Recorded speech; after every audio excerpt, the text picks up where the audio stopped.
Hello everybody and welcome back to Big Johnny D History as we continue our journey through Epic History's series on Napoleon.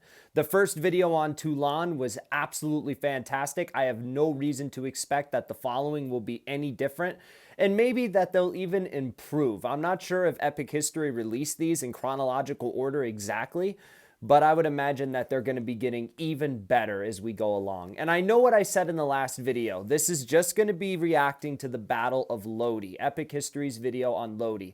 This is the first part in their Italian campaign. I wanted to do the entire Italian campaign all in one video, but I realized after recording the Toulon video, which was only about 15-20 minutes, Epic Histories, my recording came out to be 33 minutes or almost over a half hour.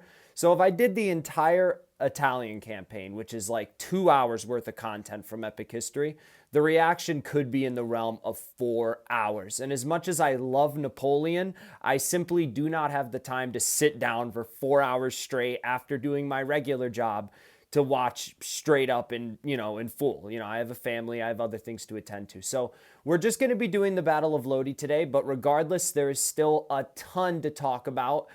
Let's get into it. This is where Napoleon gets his nickname, the Little Corporal, and I'm sure we'll find out why. MF Productions collaboration. In 1796, at the height of the French Revolutionary Wars, a young French general took charge of a ragged, demoralized army in northern Italy. It was his first command. Many expected him to fail. Instead, and Napoleon had a lot of political enemies going into 1796. Napoleon only rebuilt his reputation after the royalist mob tried to storm the Tuileries in 1795, and that's where you get the famous whiff of grape shot.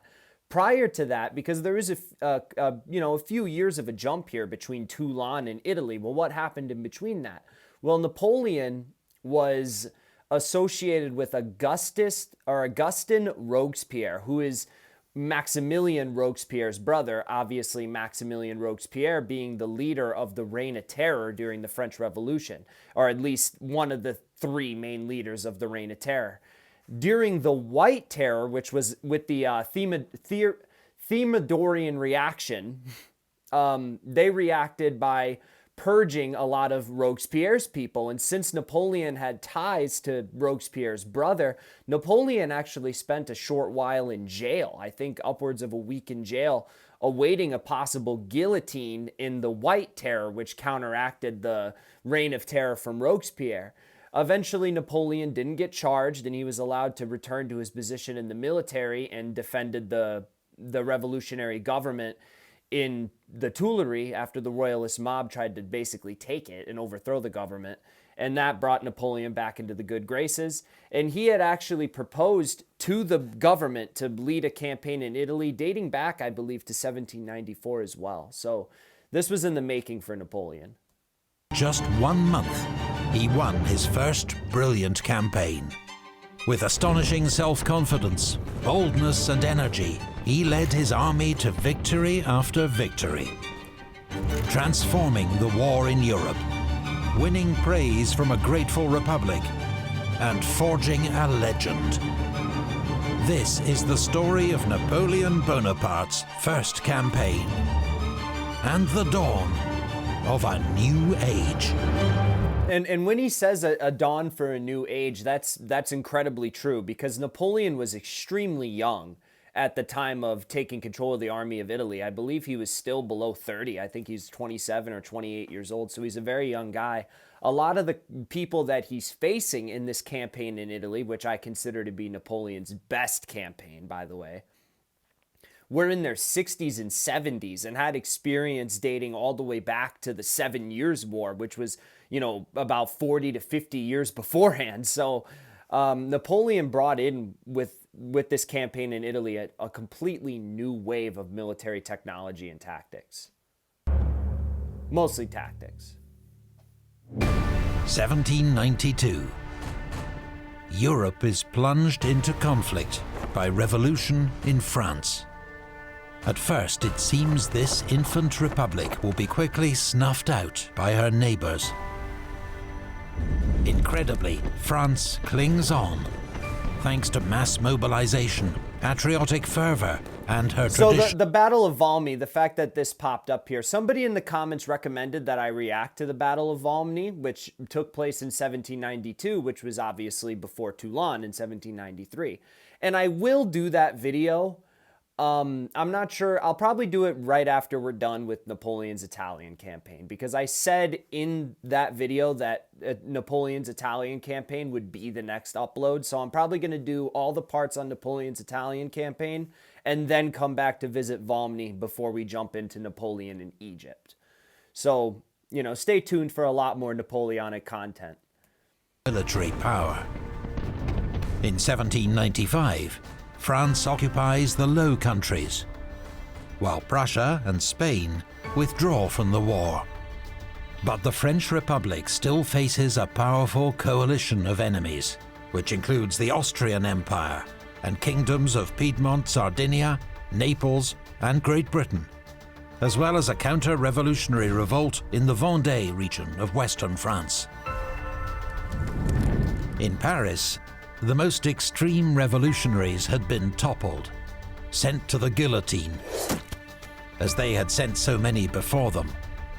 France is now governed by the Directory, a more moderate five-man committee. And these 5 members of the Directory that you're seeing pop up here are the founding members of the Directory. I don't know much about 4 of them, but Barras ends up being the only member of the Directory to remain on its entirety of existence when it was founded in 1794 or 5, all the way to the coup of 18 Brumaire in 1799, where that's Napoleon's coup.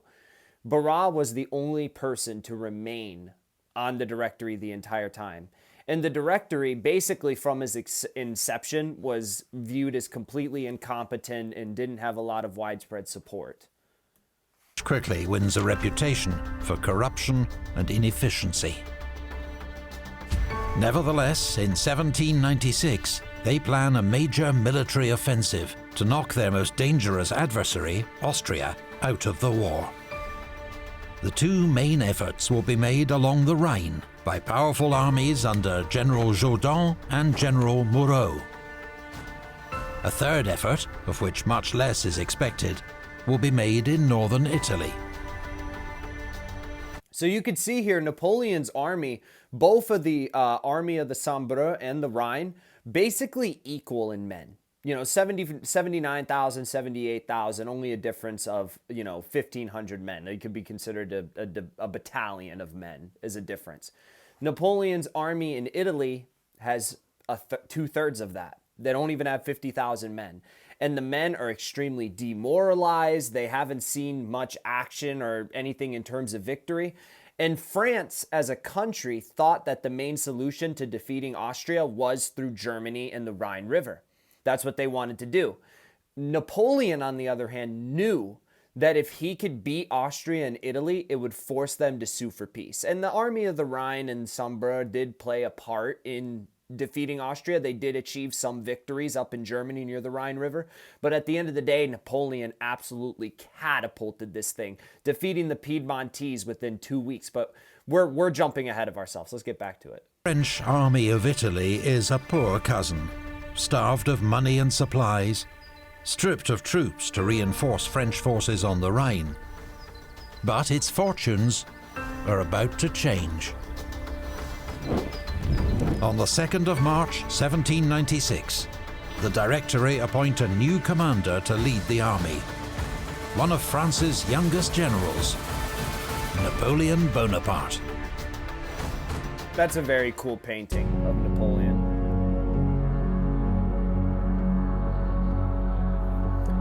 A general's most important talent is to know the mind of the soldier and gain his confidence. He is not a machine that must be made to move. He is a reasonable being who needs leadership.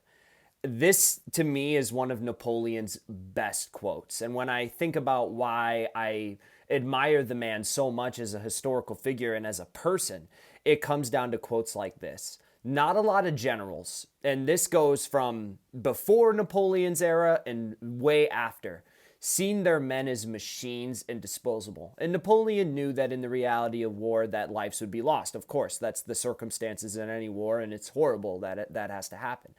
But Napoleon in this quote is literally saying our soldiers are not machines that are just programmed to fight. They need proper leadership.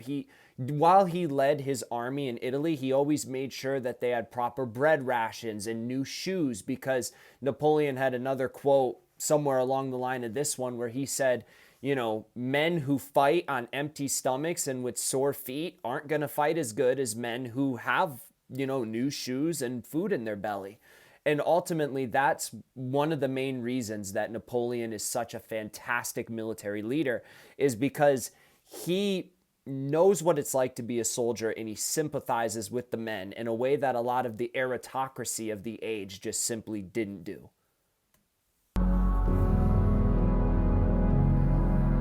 Napoleon arrives at the Army of Italy's headquarters in Nice on the 25th of March.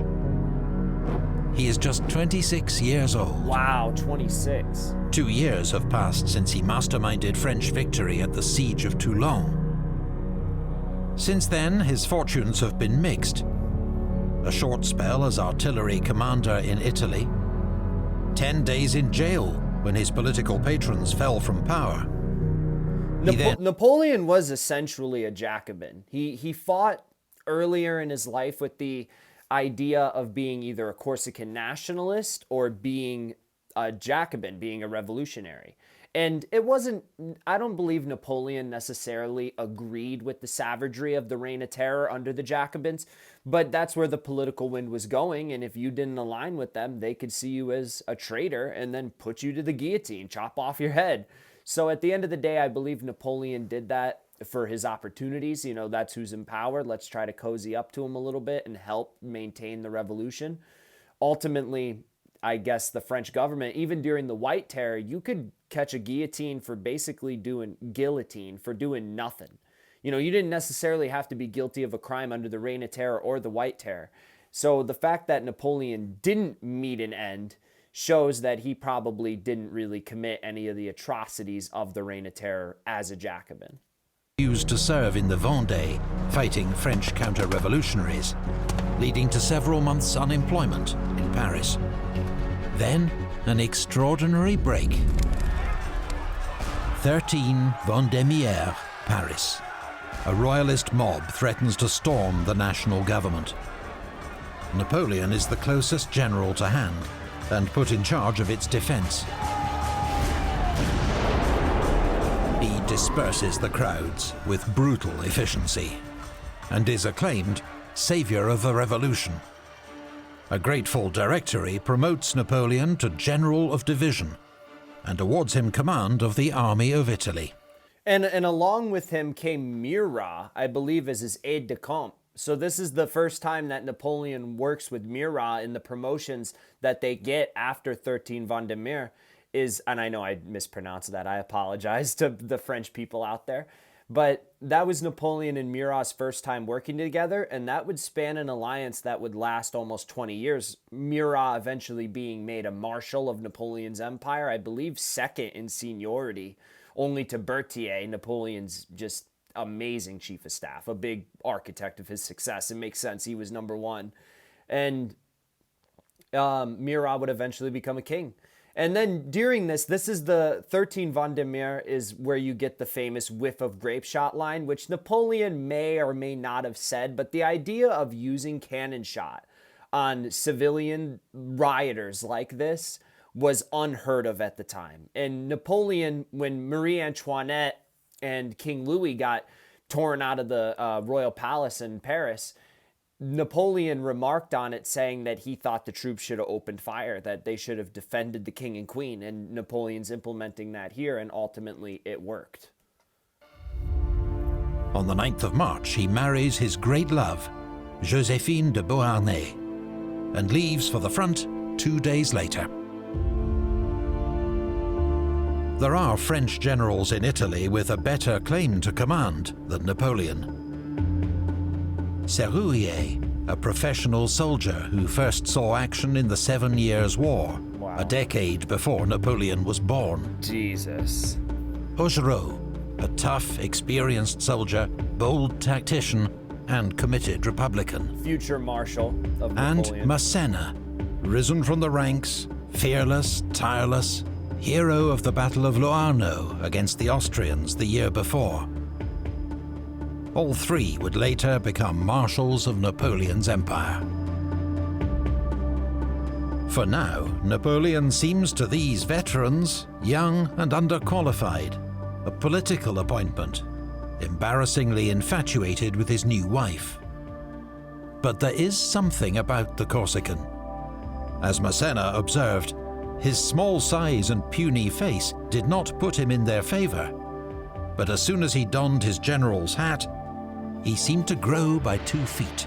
That's a powerful quote from Massena. And Massena would be one of Napoleon's best marshals, at least throughout the time before he became a marshal. Afterwards, he he didn't do so well in Spain, and I believe in the war of mainly in Spain is where Massena kind of fell from grace to a certain degree. But Massena in the original Italian campaign and the War of the Second Coalition, and basically any conflict leading up to Spain, absolutely fantastic general. And I believe a fun fact is that Napoleon, I believe, shot him in the face. And I believe Berthier took the blame for it, but Napoleon did it on accident during a hunting excursion. So that's a fun fact about Massena. Napoleon impresses above all with his tireless energy, and he has much to do. His army is organized into Massena's advance guard of 2 divisions, one led by a hard-fighting Swiss general La Harpe, and the other by Meunier, whom Napoleon soon decides is incompetent. The main body comprises the divisions of Augereau, Serrurier, and 2 smaller divisions under Macquart and Garnier. The cavalry is led by General Stengel. But the army of Italy has been shockingly neglected by the Directory. The men are hungry and unpaid, with a few units on the verge of mutiny. Some men don't even have shoes or muskets. Napoleon inspects the troops and studies reports. He enforces discipline and breaks up rotten units. He is assisted by his aides-de-camp, Junot, Marmont, and a dashing cavalry colonel, Joachim Murat. As emperor, Napoleon will make 2 of these men dukes and 1 a king. And I don't believe Marshal Junot, or I shouldn't, I was literally about to say, I don't believe Junot ever became a marshal. And there was actually a person who left a brilliantly worded comment on the last video on Toulon that pointed out in the previous video on Toulon, I mentioned that Napoleon, had justification for launching the Wars of the Fifth Coalition, or not the Wars of the Fifth Coalition, sorry, but the Peninsular War in the Iberian Peninsula, that he had some level of justification for it. And I want to make this clear when I was saying that, is that I wasn't saying that Napoleon wasn't the aggressor. He definitely overstepped when it came to Spain, which that comment pointed out, which Junot was a big part of the Peninsular War. And I just wanted to make that clear. When it comes to Russia and Spain, Napoleon was the aggressor. The argument that I made was that Napoleon had some level of justification because the British were out to get him no matter what. No matter what Napoleon did, the British were never going to accept him as the ruler of France or master of Europe after defeating a series of armies and alliances assembled by the British themselves. So the argument that I was making was that since these other countries like Spain and Russia aren't going to abide to the continental system and help us defeat a power that is just out to get us and get France and get Napoleon, then they need to be put into place like the other countries that we've taken over. And that does not justify it. The problem is the continental system didn't work. So the whole logic falls apart when you realize that regardless of if Spain and Russia were in the continental system, not in the continental system, it didn't matter. Britain just had such a stranglehold on trade, and they were just trading with other countries across the world, including the United States. So Just to make that clear, I just wanted to point that out. Thank you guys for leaving your comments, by the way. I highly encourage you challenge and debate anything I say. I'm all for civilized debate and Napoleonic conversation. That's why I'm doing these videos, because I love this period of history and Napoleonic history. His most valuable assistant is his new chief of staff, General Berthier, who helps him to reorganize the army's supply system and scour southern France for food, transport, and forage. The situation begins to improve. But Napoleon knows what will really rejuvenate his ragged divisions: victory in battle and the promise of plunder.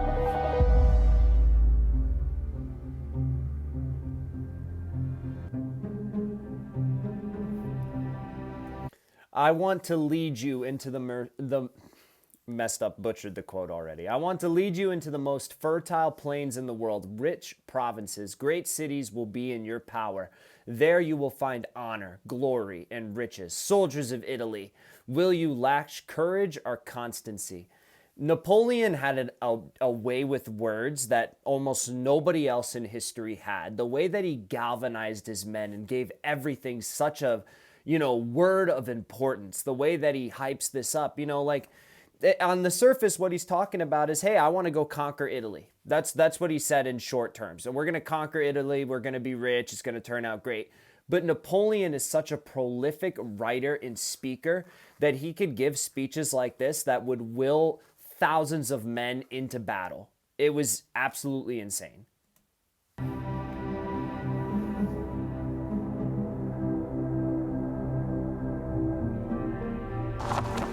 Napoleon has spent 2 years studying the situation in northern Italy and the history of past wars here. He has developed clear plans on how the campaign must be fought. Now, he will put them into action. Napoleon, with 38,000 troops, outnumbers the Piedmontese and the Austrian army. But if they combine, he will be outnumbered. So he must prevent this at all costs. And this is a signature Napoleon tactic. It's the same one that he uses in arguably his greatest victory at Austerlitz, which is just the idea of dividing and conquering. Okay, we're facing multiple different countries. Well, they're going to have communication power. We have better systems in place. We can outmaneuver them, isolate certain enemies while using certain corps to distract and delay others, eliminate them, and then all form up on the remaining army. It's absolutely brilliant tactics by Napoleon. Divide and conquer to a T. His plan bears all the hallmarks of what will become known as the Napoleonic art of war. A bold, rapid advance, not against the expected target, Genoa, but Dago. Here he will occupy the central position and prize his enemies apart. He knows that when threatened, the Piedmontese will retreat on their capital Turin, the Austrians on Milan. With his enemies divided, unable to support each other, he can defeat each in detail. Napoleon's plan will be aided by the fragility of the Austro-Piedmontese alliance. They regard each other with deep distrust after years of rivalry. Piedmontese almost look like French uniforms. The new Austrian commander, General Beaulieu, is experienced and was once considered energetic, but he is now 70 years old and does not know Italy. He is convinced the French will target Genoa, the port used by the British to supply their coalition allies. So much so that he rejects Piedmontese plans for close cooperation. Their troops remain scattered across mountain passes in a general defense against invasion. On the 4th of April, Napoleon moves his headquarters forward to Albenga in preparation for his offensive. But Beaulieu strikes first. On the 10th of April, Austrian troops take Voltri to disrupt the expected French attack on Genoa. The small French garrison falls back to join Massena's advance guard at Savona. But Beaulieu's fixation with Genoa is playing into Napoleon's hands. Dago, with its vital crossroads that link the Piedmontese and Austrian armies, is covered by just 8,000 men of Argenteau's corps. Mountainous terrain means Beaulieu can only march to Argenteau's aid via Acqui, more than 20 miles to the north. What's more, Argenteau has orders to take French positions at Montenotte as a diversion for the attack at Voltri. So I wanted to wait. Let's go back just a couple seconds here so I can get the map back on screen. When the 70-year-old Austrian general, and there's going to be some names that are not that, like, these guys are obviously very important, significant. They have, you know, veteranship dating back to the 7 Years' War, but I can't say that I'm going to pronounce everybody's names perfectly. So I believe his name is Beaulieu. So when he takes Voltri and he knocks that French division out of Voltri and they retreat over here, well, if you look at where Dago is on the map, which is where the arrow's coming from now with that Austrian division, it doesn't really matter that they take Voltri. Napoleon could have inadvertently had that unit up there, one, to scout, and two, to make the Austrians think that he is marching on Genoa, so that way he can take this vital crossroad at Dago. And, you know, the newer generals like Napoleon and a couple of the marshals like Marmont and Murat, these guys are under 35, even under 30 in Marmont and Napoleon's case for sure.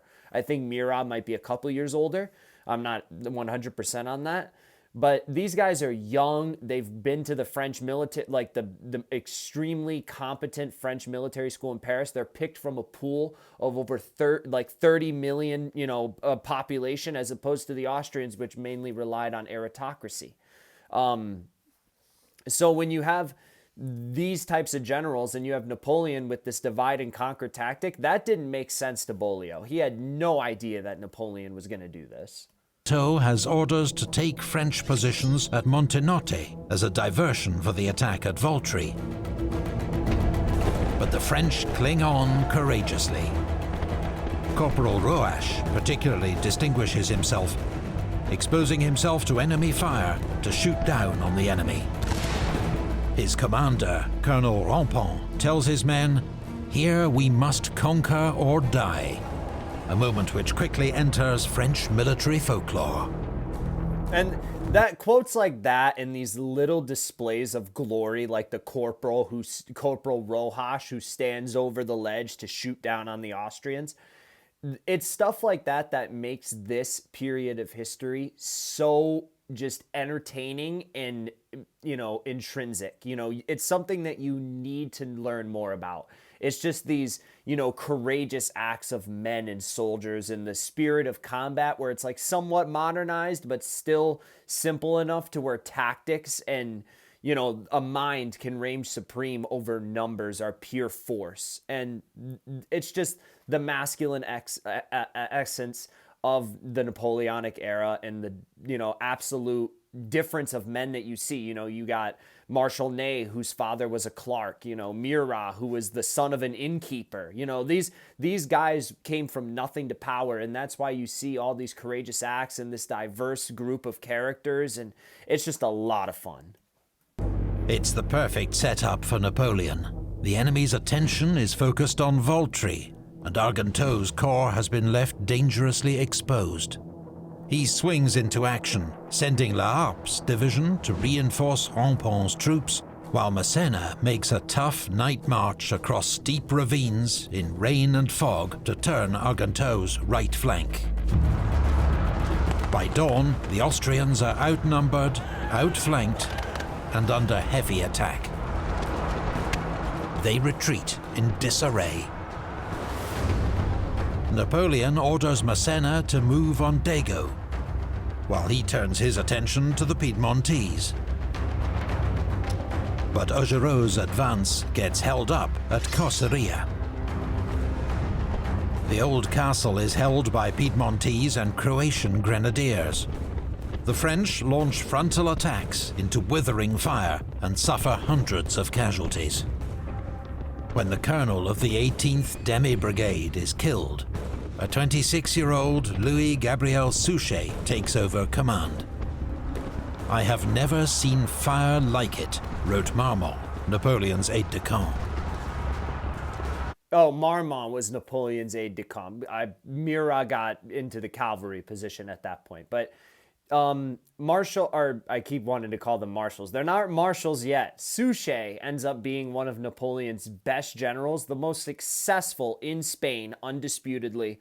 And I believe one of Napoleon's marshals that was actually undefeated. And Napoleon cited Suchet as perhaps his best marshal, his best battlefield general of the entire Napoleonic Wars. Despite heroic resistance, the hopelessly outnumbered garrison surrenders the next day. With Serrurier's division also advancing from the south, Piedmontese commander General Colli has little choice but to abandon his position at Montezemolo. The same day, under Napoleon's watchful eye, Massena takes Dago. But while La Harpe's division moves off to reinforce Augereau, hungry French troops left in Dago turn to plunder and pillage. No one spots Colonel Vukasovic, a tough Croatian commander, approaching with 3,000 reinforcements. That was one of the biggest problems of maintaining victory in these times, or, maintaining a reputation as an army, is that men left unsupervised in this era, and this goes for the British, the French, basically any army you can think of during this time period. If they were left unsupervised, there was going to be drinking, there was going to be plundering, these guys were going to be celebrating their victory, and they would get a bit crazy. So it makes sense that they didn't notice the counterattack coming in. Attacks at dawn, routing the French and retaking Dago with ease. It requires the recall of La Harpe's division and another day of heavy combat before Vukasovic can be driven out of Dago.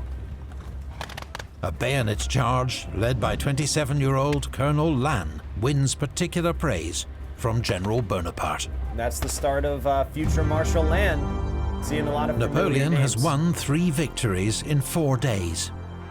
The marches and battles have been grueling, but he has achieved his first objective. The Austrians are regrouping at Acqui and will soon retreat to Alessandria. They can offer no support to the Piedmontese. And so General Colli orders another withdrawal to a strong defensive position behind the Corsalia River. Napoleon orders an immediate attack. Augereau's division on the right, Serrurier on the left, Massena in support. But the French, under heavy fire, struggle to cross the swollen river with its steep banks. When Serrurier's troops finally get into San Michele, they immediately begin looting the town and are thrown out by a counterattack. Despite his success, Colli is still heavily outnumbered and fears encirclement. The following evening, he begins a covert withdrawal to Mondovì. But Napoleon is not deceived by the fake campfires. Patrols confirm his suspicions. The Piedmontese are pulling back.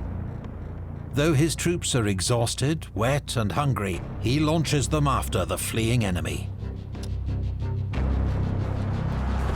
Colli's troops are caught before they can establish a new defensive line. The brave and popular General Dicat is killed. Retreat turns to rout. The French enter Mondovì in triumph, where at last, briefly, they can eat and rest.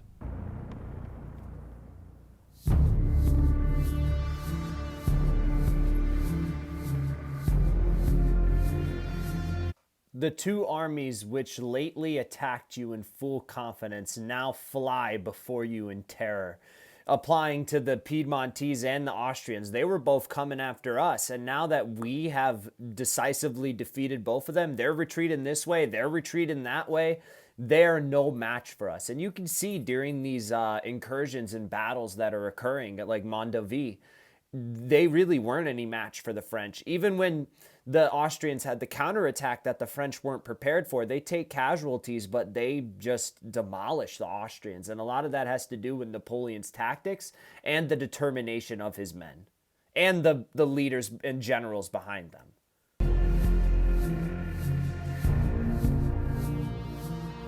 General Colli, his defeated troops scattered and demoralized, requests an armistice.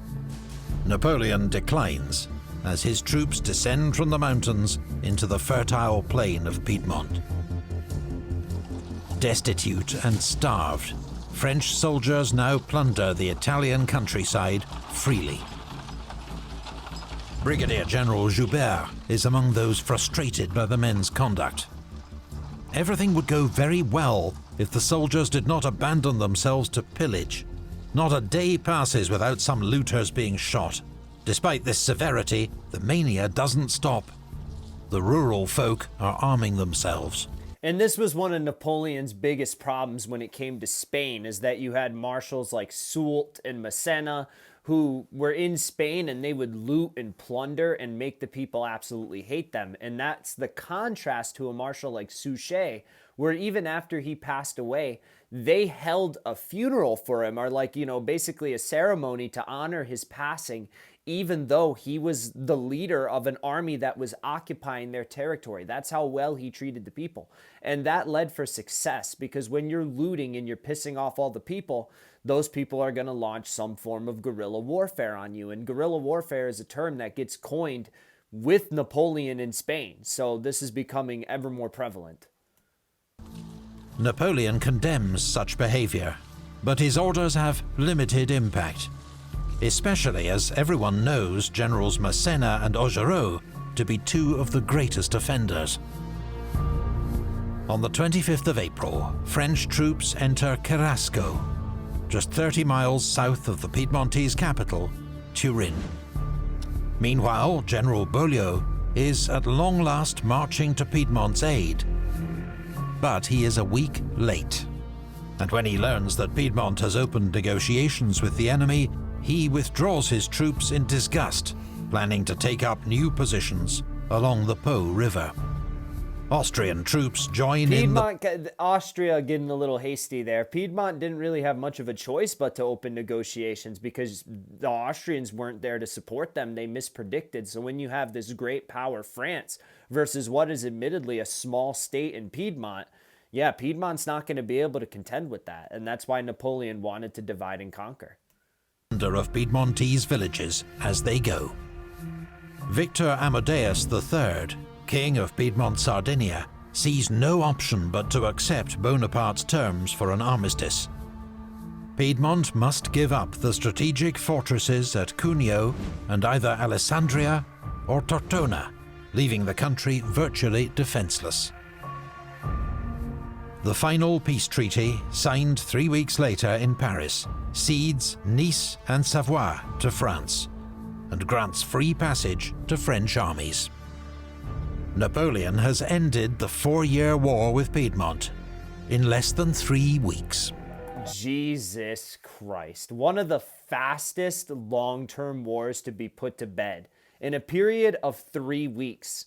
Imagine if a person, like a politician, came to office and said, we're going to put an end to this war in a short period of time. They take months and years to do this in certain circumstances. Napoleon just went there, said, you know what, we can take them. And he had this great idea to, advance on Austria through the Italian peninsula and through Italy. Well, war with Piedmont, few years, I'll settle it in a couple weeks. We'll take care of it.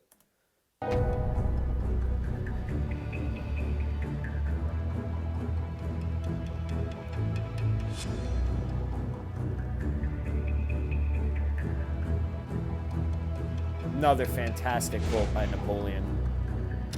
The army of Italy has little time to rest on its laurels.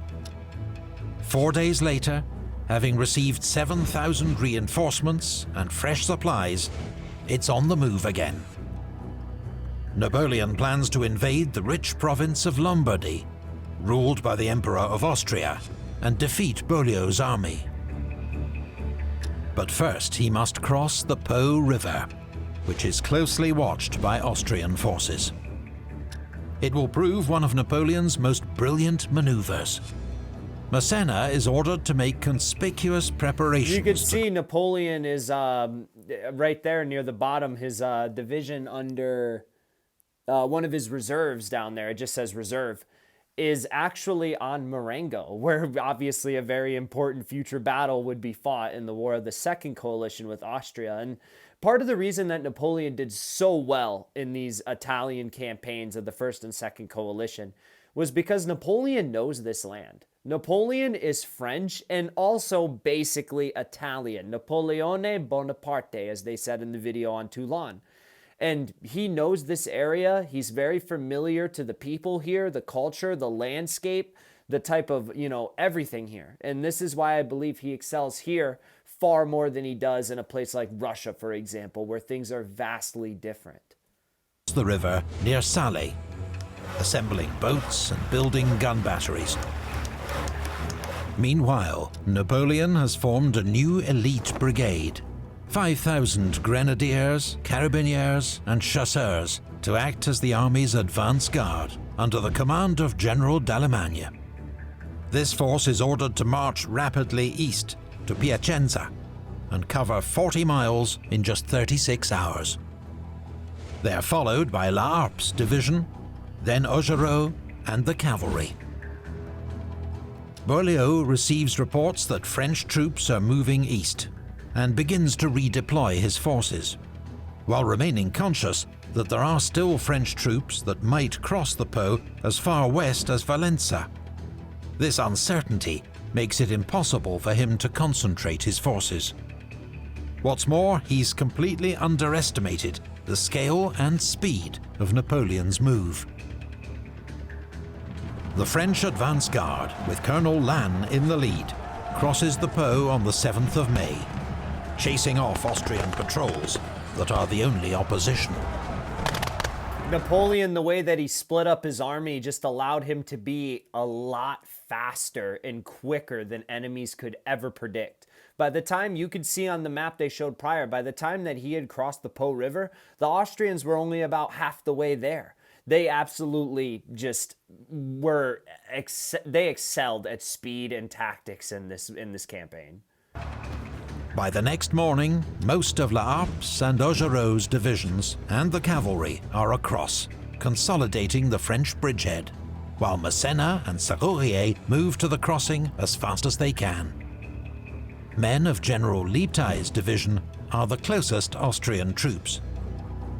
They take up defensive positions at Fombio, but are overwhelmed by the French attack. That evening, Beaulieu's advance guard arrives, expecting to reinforce Liptai. Instead, they blunder into La Harpe's division. In confused night fighting, General La Harpe is shot dead, possibly by friendly fire. Wow. Napoleon regards him as one of the army's best generals, and his loss a great blow. Beaulieu, realizing that the French have crossed the Po in force and now threaten to cut him off, orders a rapid withdrawal east. Milan is to be sacrificed. The great fortress of Mantua will be his next refuge. And Mantua is where we're going to see a majority of this campaign being fought over. This is a fortress city. You can see the geography there, that it's surrounded by water on almost 3 sides there, making it a little peninsula, and this becomes the main focal point of Napoleon's campaign in Italy. The French advance guard is soon in pursuit. On the morning of the 10th of May, they catch the Austrian rearguard at Lodi.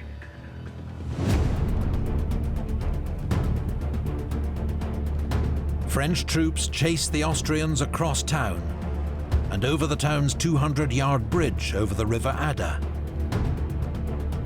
But when they try to follow, they find the bridge is swept by fire from 14 guns. Its far end is held by 3 battalions of Croatian infantry. Several more battalions and cavalry squadrons are behind them in reserve, around 6,500 men in total. Napoleon soon arrives and positions guns to bombard the Austrians on the far bank. An artillery duel rages for much of the afternoon. Napoleon sends Beaumont's cavalry brigade upstream to look for a ford so they can cross the river and flank the Austrian defenses. But he grows impatient. Massena's division has begun to arrive from the south, bringing his strength up to 15,000 men and 30 guns. Napoleon makes a speech to the infantry, taunting them, daring them to take the bridge, then orders them forward. To cries of "Vive la République!" the hardened 2nd Carabinier Battalion leads the charge. They come under torrential fire from the Austrian guns. But urged on by Napoleon, Berthier, Massena, Lannes and others, French infantry surge across, under and around the bridge. And I believe the Battle of Lodi is where you see Napoleon actually loading and firing the cannons himself. And I believe Napoleon, I'm not sure if it was this exact crossing of the bridge at Lodi or if it was in the later in the battle, but Napoleon actually was a part of one of the charges across the bridge himself. I believe I'm remembering that correctly. If not, someone will correct me in the comments below, I'm sure. But Napoleon was an absolute badass, and the way that he put himself in the thick of it. Another thing he did in Italy, he ate the same rations as his soldiers. He didn't eat these fancy meals because he was the general, he was the one in charge. He ate the same things as the men, partook in stories with them, talked with people. You even see this when Napoleon was later first consul and then later emperor. He would, take it upon himself to talk to the commoners, talk to the people of Paris, see how he was doing as an emperor. Napoleon was always very approachable and never had an air of royalty like a lot of the aristocracy did. Faced with this irresistible onslaught, the Austrian front line crumbles. And with French cavalry across the river to the north, the rest of the Austrian rearguard begins an orderly withdrawal. Wow. I don't know if my face cam's covering that at all, but the French took 500 casualties and the Austrians took 2,000. The Austrians being the defending side. They held a choke point on the opposite side of a bridge where they had guns bombarding it. The French stormed the bridge and still inflicted 4 times as many casualties as they took on the Austrians. That's absolutely incredible.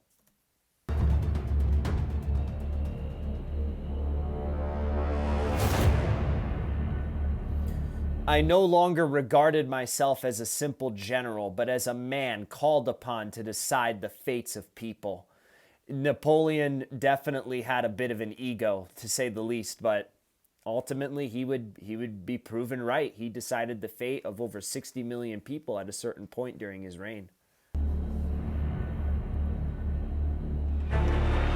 5 days after his victory at Lodi, Napoleon leads his army into the city of Milan. They are welcomed by cheering crowds. Though in reality... Well, and it makes sense that I know they're about to say that it wasn't perfect. Italians had mixed feelings on it, but a lot of the intellectuals and Renaissance men of Italy, and in Milan specifically, they loved the fact that the French were coming through. They seen the Austrians as oppressors, and ultimately the French would oppress them to a certain degree as well. But they see Napoleon as a new chance. They see the French as a new chance. Napoleon is, his family originates from Italy. He's from the island of Corsica. That just became France. Napoleon never shook his Corsican accent, which is almost like an Italian accent. And I believe Napoleon spoke Italian as well. So it would make sense that the Italian people would welcome his arrival. Italians are deeply divided in their attitudes towards the French. After Lodi, French soldiers have a new nickname for their general, Le Petit Caporal, the Little Corporal. It's a term of affection because he gets his hands dirty, even aiming the guns himself, the job of an artillery corporal. And that's where Napoleon started, in artillery, so ultimately he's still a soldier at the end of the day, along with being a leader.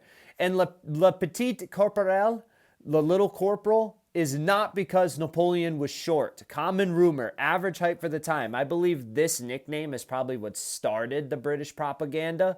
But at the end of the day, Napoleon was about 5'6", which at that time was average height. Nowadays, it would be short. But if you look up the height of some of the other great leaders of the time in comparison to Napoleon, Napoleon was taller than a decent amount of them. So just putting that out there. In just a month, Napoleon has transformed a war-weary, disheveled and demoralized army into a victorious fighting force, brimming with esprit de corps and eager for further conquests. While he, in his first campaign, has demonstrated extraordinary energy, mastery of detail, brilliant military intuition, above all, indomitable self-belief. It is this quality that inspires his soldiers to risk their lives for glory, for the Republic, and for the man they will one day acclaim their emperor. A big thank you to PMF Productions for their help creating this series. Thank you to PMF Productions and to Epic History for another phenomenal video on Napoleon. And with the length of this video, I'm sure you could see why I didn't want to do the entire Italian campaign in one video. I have a lot to say, a lot to add, a lot to comment on. And I'm sure you guys too. I highly encourage you, leave a comment, challenge any claims I made in the video. I don't know everything. Nobody knows everything. So I'm sure there's some areas where I got things mostly right, maybe slightly wrong. You know, I'm sure there's things I got right that you guys think are interesting. I highly encourage you to comment and talk about them. I appreciate the support on the video of Toulon. This is a series that I am beyond excited to continue with you guys. We can all learn together as, you know, we come to a close here. I hope you all enjoyed today's video. Hit like if you did, share it around. Let's all learn more about the greatest general in human history. And I will see you all in the next one. Peace out.